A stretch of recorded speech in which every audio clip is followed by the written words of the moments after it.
Top 10 Anime Villains Almost No One Hates.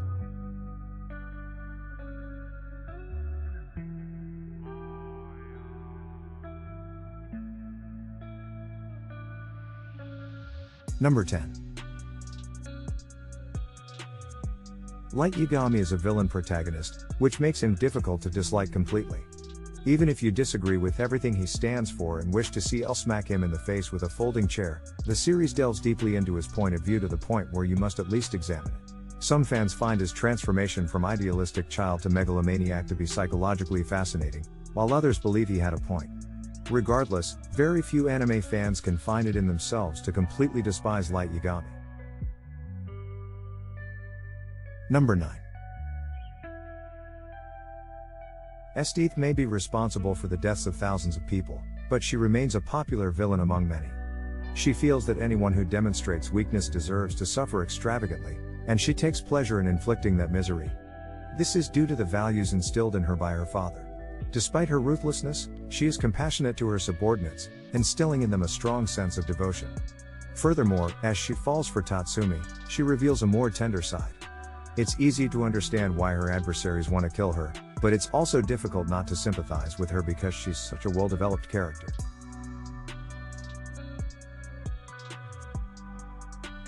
8. Durarara's evil protagonist is Izaya Orihara. He's also one of the series' most complicated characters. That is why so many people admire him. He's a shady information broker who enjoys wreaking havoc. He claims that his activities are driven by a genuine love for humanity, yet he manipulates others for his own entertainment, often resulting in their deaths. He has no special abilities, but he manages to achieve all of his objectives only with his intellect. Because of how twisted and wicked he is, this character is a joy to behold, and sometimes that's exactly what you want in a villain. Number 7. Jelal was a decent individual. He was put into slave labor, along with Erza, to construct the Tower of Heaven. Erza managed to flee, but Jelal was captured and possessed by what he thought was Zareth. This altered his personality, turning him into a man obsessed with resurrecting Zareth and prepared to harm others to do it. It's a long road, but he eventually returns to his previous self and becomes Erza's ally. Fans adore him for his complicated journey from good to evil and back again. Number 6. Ulquiorra Cypher is a member of Aizen's Espada and an Arrancar. He isn't blatantly violent like the other members, but he will go to any length to serve Aizen, the one who gave his lonely life meaning. He doesn't understand human emotion, claiming that it doesn't exist unless it's something he can see. His point of view is so strange and disarming that it's enthralling. That, combined with his distinct character design, makes him one of the most intriguing antagonists in a series noted for its excellent collection of villains. Number 5. Every one of the homunculi has something to offer, but when asked who their favorite is, the majority of fans will choose Greed. He starts the series as a haughty badass who, according to his moniker, solely cares about himself and desires an endless supply of money, women, and power. However, when he establishes a bond with Ling, the person whose body he is stealing, he begins to show some concern for other people. His finest achievement occurs when he freely sacrifices himself to protect Ling during a confrontation with Father, something no one could have predicted at the beginning of the story. Number 4.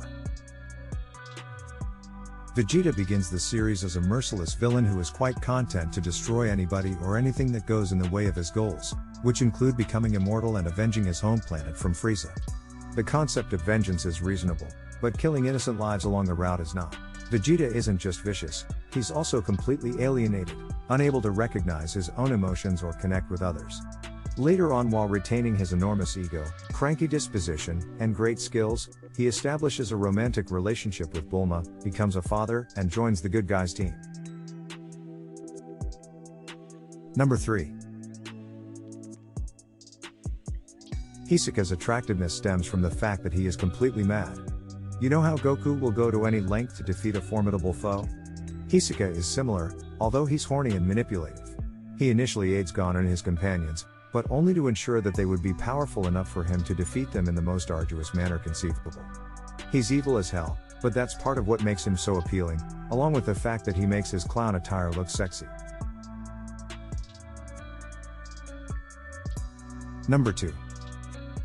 If you're a millennial who likes guys and grew up watching anime, chances are you had a crush on Sesshomaru, and if you say you didn't, chances are you're lying. At first, Sesshomaru appears to be Inuyasha's enraged older brother, who despises him since their father gave him the more powerful magical sword and because he is just half demon.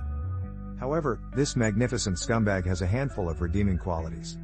He adores Rin, the little girl he's taken in, which gives him a more well-rounded and thus more intriguing appearance. He also finally mends his relationship with his younger brother and assists him in defeating Naruto. Number 1. Itachi Uchiha is a superb villain because he can swing from being completely despised to being immensely admired. Most spectators wanted Sasuke to get his revenge after he killed his entire family, except Sasuke, and lied he did it to test his power. However, once it became evident that Itachi's government was forcing him to make an untenable choice, public sentiment shifted rapidly.